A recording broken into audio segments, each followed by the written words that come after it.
हम दुनिया में सबसे वर्स्ट रिकॉर्ड होल्डर हैं। 92 में हमने आखिरी मर्तबा ओलंपिक्स में मेडल जीता। 25 करोड़ की आबादी में, 24 करोड़ की आबादी में 7 एथलीट का जाना, 11 हमारे ऑफिशियल गए हैं। बेहतर करना है तो इंडिया हमारे सामने एग्जाम्पल है।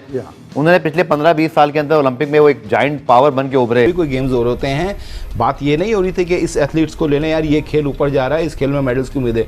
बात ये हो रही थी कि आपके कितने ऑफिशियल जाएंगे, मेरे कितने ऑफिशियल जाएंगे। बस कितने लोग जाने हैं और कहाँ ठहरेंगे और क्या खर्चा आएगा, बस ये। ऑफिशियल्स पे जाने पे तो बैन होना चाहिए कि तुम लोग जा ही क्यों रहे हो, उनके खाते में जो चीज आनी चाहिए वो भी तुम खा रहे हो। देखना ना कि तरक्की करने का मायार, तो उसकी स्पोर्टिंग अचीवमेंट्स भी सामने आनी शुरू हो जाती है। जो भारत में जो अब ये लोग मेडल्स जीत रहे हैं, वहां की खवातीन और वहां के ये नौजवान, ये 2010 ऑनवर्ड्स बाकायदा उन्होंने आइडेंटिफाई किया, इनको ट्रेन किया, इन पे इन्वेस्ट किया, अब जाके उसके रिजल्ट्स नजर आ रहे हैं। तो अगर हम आज शुरू करेंगे, ये नहीं कि परसों ही मेडल जीत के लिए। जो हमारा नेबर है उसमें एथलीट्स को इतनी इज्जत दी जाती है, उनका इतना ख्याल रखा जाता है कि कोई भी एथलीट होता है उसकी बाकायदा तौर पर जो एसोसिएशन फेडरेशन है वो उसका ख्याल रखती है, हुकूमत उनको पैसे देती है। अनफॉर्चुनेटली यहाँ पर आवे का आवा बिगड़ा हुआ है, यहाँ पर कोई हमारा कोई बिल्कुल भी स्ट्रक्चर नहीं। उनको ग्रूम किया जाता है और उनको नेशनल इंटरनेशनल लेवल पर मुकाबलों के लिए तैयार किया जाता है। पाकिस्तान में 25 करोड़ लोगों की आबादी में से हमें सिर्फ 7 ऐसे एथलीट्स मिले हैं जो हमें रिप्रेजेंट कर सकें।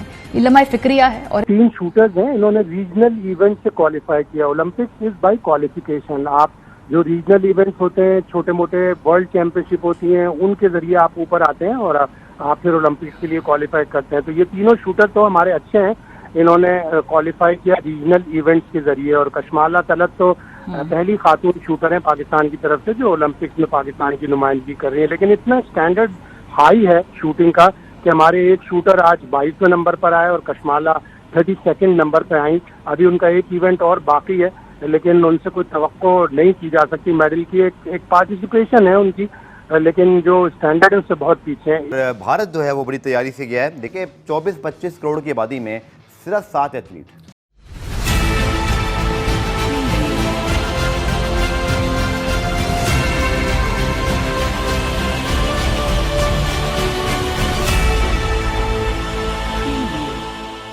नमस्कार दोस्तों, मैं हूं नीरज और आप देख रहे हैं दुनियादारी।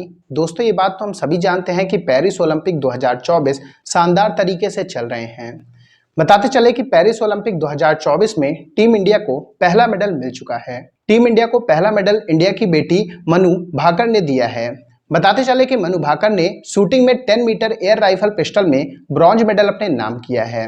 मनु भाकर की शानदार परफॉर्मेंस को देखकर एक बार फिर से पाकिस्तानी मीडिया ने इंडियन एथलीट्स की जमकर तारीफ की है। पाकिस्तानी मीडिया ने कहा कि पेरिस ओलंपिक 2024 में हमारे केवल 7 ही एथलीट गए हुए हैं। इस बात से आप अंदाजा लगा सकते हैं कि पाकिस्तानी एथलीट में कितनी बड़ी प्रॉब्लम्स चल रही हैं।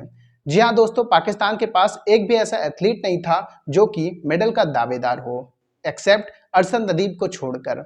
बताते चले कि पाकिस्तानी मीडिया ने यह भी कहा कि हमारी गवर्नमेंट बिल्कुल भी स्पोर्ट्स में ध्यान नहीं दे रही है, तो वहीं दूसरी तरफ भारतीय गवर्नमेंट स्पोर्ट्स में ध्यान दे रही है। यही रीजन है कि भारत स्पोर्ट्स में मेडल ला रहा है। इसके साथ साथ पाकिस्तानी मीडिया ने यह भी कहा कि भारत ने पिछले 10-15 सालों में स्पोर्ट्स में काफ़ी ज़्यादा तरक्की की है। यही रीजन है कि ओलंपिक में भारत की जो परफॉर्मेंस है उसमें लगातार सुधार देखने को मिल रहा है।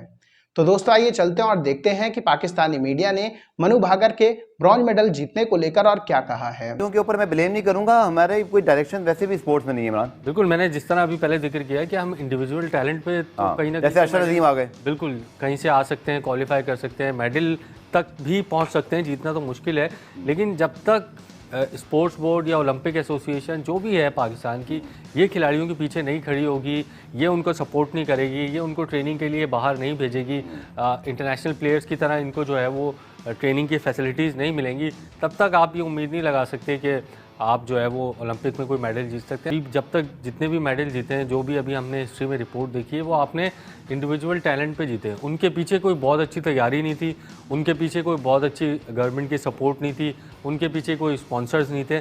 कोई भी इंडिविजुअल टैलेंट होगा उस पर तो आप जो है वो ये उम्मीद लगा सकते हैं कि आप मेडल जीत सकते हैं। लेकिन जब तक आपकी गवर्नमेंट इसके पीछे नहीं होगी, बड़े बजट नहीं होंगे, खिलाड़ियों को फैसिलिटीज़ नहीं मिलेंगी, उनको इंटरनेशनल मयार की सहूलियात नहीं मिलेंगी जो कि इंटरनेशनल प्लेयर्स को मिलती हैं, तब तक आप टॉप 10 में तो क्या, आप टॉप 50 में भी नहीं आ सकते। और अभी हमारा हाल यही है, क्योंकि जो अफ्रीकी ममालिक हैं ये भी कहीं ना कहीं से आगे 2, 3, 4 गोल्ड मेडल जीत जाते हैं, क्योंकि इनको पता है कि ये हमारे जो एथलीट्स हैं इनको हम सपोर्ट करेंगे तो ये जीत सकते हैं। लेकिन इतना स्टैंडर्ड हाई है शूटिंग का कि हमारे एक शूटर आज 22वें नंबर पर आए और कशमाला 32nd नंबर पर आई। अभी उनका एक इवेंट और बाकी है, लेकिन उनसे कोई तवक्को नहीं की जा सकती मेडल की। एक पार्टिसिपेशन है उनकी, लेकिन जो स्टैंडर्ड है उससे बहुत पीछे है। एक एथलीट है हमारी फायका, जो 100 मीटर्स में हिस्सा लेंगी, वो भी यकीनन बहुत ही पीछे होंगी। जो हीट होती है, पहली heat, one of the qualification rounds, उसमें ही वो 8 एथलीट्स में शायद वो 6 या 7वें या 8वें नंबर पर आएंगी। बहुत ही स्टैंडर्ड हमारा लो है।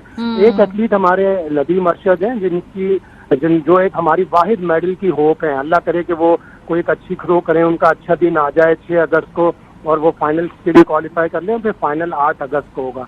और आखिरी एक जो दो स्विमर्स हैं, वो भी वाइल्ड कार्ड एंट्रेंट हैं। उनको वाइल्ड कार्ड के जरिए, जिस तरह फायका को वाइल्ड कार्ड मिला है, तो इन्विटेशन पे उनको बुलाया गया। ये एक तरह से कोटा होता है तमाम मेंबर मुल्कों का। तो हम बहैसियत कौम हम खेलों को इतनी तरक्की, तरवीज और रिस्पेक्ट नहीं देते। तो दोस्तों, जैसे कि वीडियो में आपने देखा कि एक बार फिर से पाकिस्तानी मीडिया ने इंडियन एथलीट्स की जमकर तारीफ की है। पाकिस्तानी मीडिया ने कहा कि हमारे भी शूटर गए हुए हैं, लेकिन उनमें इतनी कैपेबिलिटी नहीं है कि वो फाइनल में जगह बना पाए। वहीं दूसरी तरफ इंडियन शूटर ने अच्छा खेल का प्रदर्शन दिखाया है और मनु भाकर ने ब्रॉन्ज मेडल अपने नाम किया है। इसके साथ साथ हम आपको यह भी बताते चलें कि जब से कॉमनवेल्थ गेम 2010 हुए हैं, तब से इंडिया ओलंपिक और कॉमनवेल्थ को लेकर काफी सीरियस हो चुका है, जिसके रिजल्ट अब धीरे धीरे आते हुए दिखाई दे रहे हैं। इसके साथ साथ हम आपको यही बताते चले कि शूटिंग में इंडिया को काफी टाइम से मेडल नहीं मिला था। अभिनव बिंद्रा के बाद शूटिंग में इंडिया का जो मेडल का सूखा था, वो आज मनु भाकर ने खत्म कर दिया है।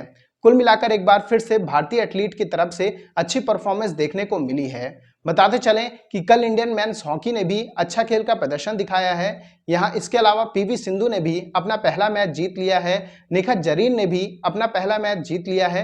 ओवरऑल इंडियन एथलीट की परफॉर्मेंस आज काफ़ी अच्छी रही है। तो दोस्तों, अभी के इस वीडियो में बस इतना ही। तमाम अपडेट्स के लिए आप बने रहिए दुनियादारी के साथ। सुनो, चैनल को सब्सक्राइब करो, उसके बाद घंटी बजा देना ताकि अगली वीडियो आपसे मिस ना हो पाए। Thank you.